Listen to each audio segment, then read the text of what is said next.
Mawar menceritakan pengalamannya menjadi wanita poliandri. Meski punya 2 suami, wanita yang tinggal di Surabaya itu mengaku berusaha untuk adil.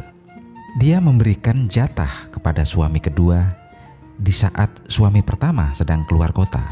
Suami pertama Mawar adalah Tony, usianya 43 tahun. Sedangkan suami keduanya yakni Jelly sudah berusia 60 tahun. Tony merupakan pengusaha kayu. Dia memiliki 3 mobil dan ratusan hektar tanah. Sedangkan Jelly seorang duda dengan anak 5. Jelly ditinggalkan istrinya 4 tahun silam. Istrinya pergi karena tidak sanggup hidup dalam kesengsaraan bersamanya. Bagi Mawar, hidup bergelimang harta tak membuat kehidupannya sempurna tanpa anak. Dia sudah didiagnosa tak punya anak. Karenanya, Mawar pun memilih mengadopsi anak dengan cara poliandri dengan Jelly. Kisah Mawar dan Jelly dimulai ketika wanita itu divonis dokter tidak akan bisa melahirkan bayi dari rahimnya. Sel telurnya tidak bisa dibuahi dengan sperma suaminya yang juga didiagnosa mandul. Wanita 40 tahun tersebut ingin punya keturunan, tapi suaminya tidak mengizinkan untuk adopsi anak. Dari situlah Mawar mulai melarikan diri dengan berbagai kegiatan sosial. Hingga akhirnya wanita itu bertemu dengan Jelly, duda anak 5 yang selama ini hidup sendiri dan berjuang untuk menghidupi anak-anaknya. Kedekatan mereka dimulai ketika Mawar seringkali menyambangi rumah Jelly di kawasan Gresik. Mawar berdalih suka sekali bertemu 5 anak-anak Jelly yang masih kecil dan lucu. Kebetulan 2 anak Jelly masih di bawah 5 tahun. Yang ketiga sudah sekolah di bangku SMP dan SD. Mawar pun sudah anggap mereka seperti anak sendiri dan sering diajak ke rumah. Sayangnya sang suami, Tony, seringkali mengusir anak-anak Jelly dari rumahnya. Tony mengusir mereka karena kedua anak Jelly dianggap membuat bising rumahnya yang megah. Tony pun tidak suka karena kedua anak itu membuat Mawar sibuk mengurus mereka hingga lupa akan kewajibannya untuk menemaninya. Tak hanya soal keasyikan merawat 2 anak Jelly, Mawar pun menaruh hati pada Jelly karena sikapnya yang baik dan pengertian. Hingga akhirnya Mawar pun memutuskan untuk menikah dengan Jelly secara siri. Proses pernikahan dilakukan di rumah Jelly dengan memanggil tokoh agama di rumahnya. Dan kata Mawar, sudah setahun mereka menikah. Selama ini dia berusaha untuk adil dengan Tony. Biasanya Mawar tinggal dengan Jelly ketika Tony sedang keluar kota. Wanita berkulit kuning itu sangat bahagia dan menikmati pernikahan yang tak biasa tersebut. Fakta membuktikan bahwa praktek poligami dan poliandri telah ada sejak zaman kuno, salah satunya pada masa India kuno. Tidak seperti poligami atau poligini yang seringkali dapat dilegalkan, meskipun dengan persyaratan yang tidak mudah. Kasus poliandri juga umumnya tidak terbuka dan hampir tidak pernah diumumkan atau dilembagakan dimanapun juga. Wanita seringkali digambarkan sebagai individu yang tidak memiliki hasrat seksual yang sama besarnya dengan laki-laki.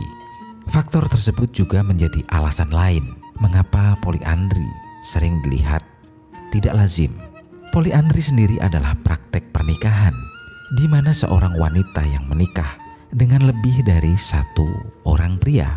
Dalam pengertian yang lebih luas, poliandri merujuk kepada hubungan seksual dengan 2 atau lebih laki-laki dalam ikatan perkawinan atau tanpa pernikahan.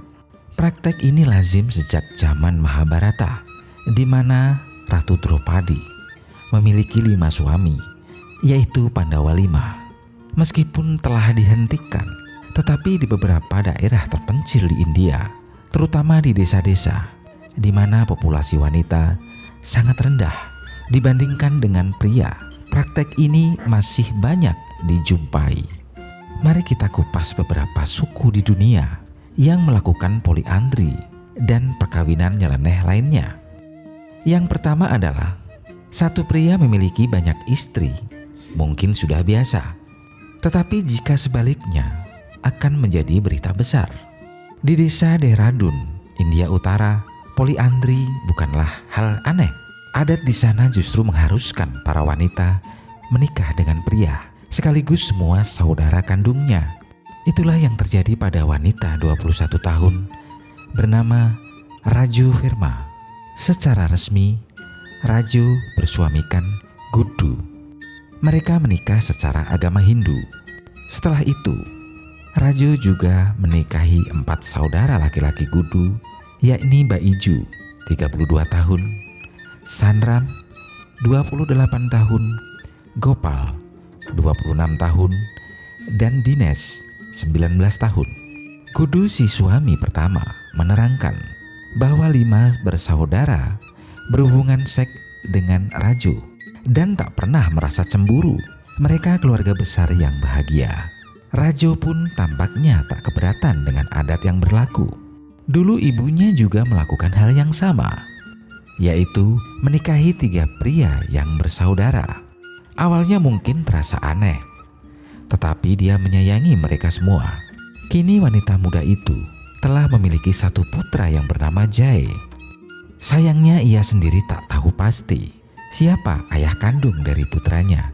Raju mengungkapkan ia bercinta dengan kelima suaminya secara bergiliran setiap hari di atas lantai, hanya dengan beralaskan selimut. Tampaknya hal tersebut bukan masalah baginya. Dia pun merasa lebih dicintai ketimbang istri-istri lain pada umumnya. Tradisi Hindu kuno memang mengajarkan praktik poliandri. Walau kini poliandri telah jarang, tapi masih terjadi di beberapa daerah. Pelaku poliandri percaya mereka dapat mempertahankan tanah keluarga jika terus melestarikan adat tersebut. Selanjutnya masih di tanah kelahiran Shahrukan. Toda adalah suku yang menghuni Bukit Nilgiri di India Selatan. Sudah berabad-abad lamanya, mereka juga menerapkan poliandri fraternal atau para lelaki bersaudara yang berbagi istri.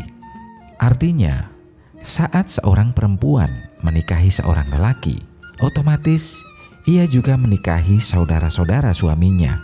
Jika sang istri hamil, maka suami pertama yang akan melakukan upacara pemberian busur dan panah kepada sang istri juga menjadi ayah untuk anak pertamanya tersebut. Jika hamil lagi, suami kedua yang akan melakukan upacara serupa dan menjadi ayah dari putra kedua itu, dan begitu seterusnya. Namun tradisi tersebut kini telah dilarang lantaran marak terjadi pembunuhan pada bayi perempuan yang baru lahir. Yang kedua yaitu suku Masai Kenya. Meski sebagian menerapkan poligami, suku yang mendiami wilayah danau-danau besar Afrika ini juga menerapkan poliandri. Jika seorang wanita menikah, otomatis ia juga menikahi teman-teman sebaya suaminya. Jika temannya datang berkunjung, sang suami harus merelakan ranjangnya untuk tamu tersebut bersama sang istri. Semua anak yang dilahirkan pun dianggap merupakan anak sang suami. Namun tata cara ini sudah ditinggalkan. Perempuan sekarang boleh memilih akan menemani tamu suaminya atau tidak. Yang ketiga adalah suku Guanches. Suku Guanches adalah penduduk asli Kepulauan Kanari di barat laut pesisir Afrika. Pada saat terjadi bencana kelaparan di abad ke-14 dan ke-15, banyak anak perempuan tewas sehingga terjadi ketimpangan jumlah penduduk. Jumlah pria pun lebih banyak dibandingkan pria. Akibatnya mereka menerapkan poliandri, sehingga wanita di suku tersebut bisa menikahi maksimal 5 orang. Yang keempat adalah suku Mosu, China. Suku Mosu yang tinggal di tepi Danau Lugu, pegunungan Himalaya, mempraktekkan poliandri lewat tradisi nikah jalan. Dulu wilayah itu sangat miskin hingga mereka tak sanggup membentuk keluarga terpisah dari keluarga orang tuanya. Solusinya adalah para pria berjalan mengunjungi wanita dari rumah ke rumah pada malam hari. Jika sang wanita mengizinkan, sang pria boleh bermalam di sana. Artinya wanita boleh memilih dan berganti pasangan sesuka hatinya. Namun bukan berarti wanita suku Musou bermoral rendah, menganut prinsip matrilineal. Tradisi pernikahan ini justru dianggap tak merugikan wanita. Yang kelima adalah di daerah otonomi Tibet, China.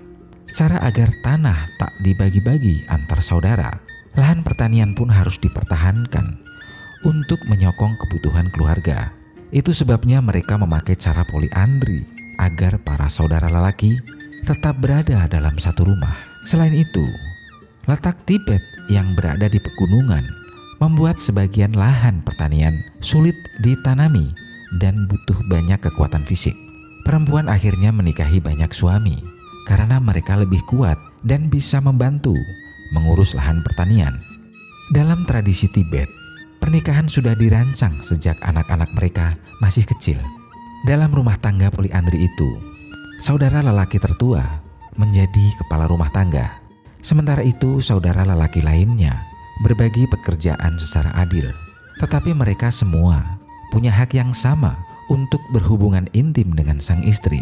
Sang istri juga harus memperlakukan mereka dengan adil. Semua anak juga diperlakukan sama, dan semua ayah tak boleh menunjukkan anak mana yang jadi kesayangan mereka. Bahkan meskipun mereka tahu yang mana anak kandung mereka, anak-anak pun harus menganggap semua paman sebagai ayah mereka.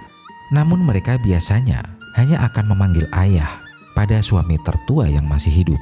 Seiring dengan berjalannya waktu, poliandri makin ditinggalkan, tetapi masih dipraktikkan di daerah-daerah terpencil di Tibet. Meski poliandri masih menjadi kontroversi, setiap tradisi dan budaya haruslah tetap dihormati.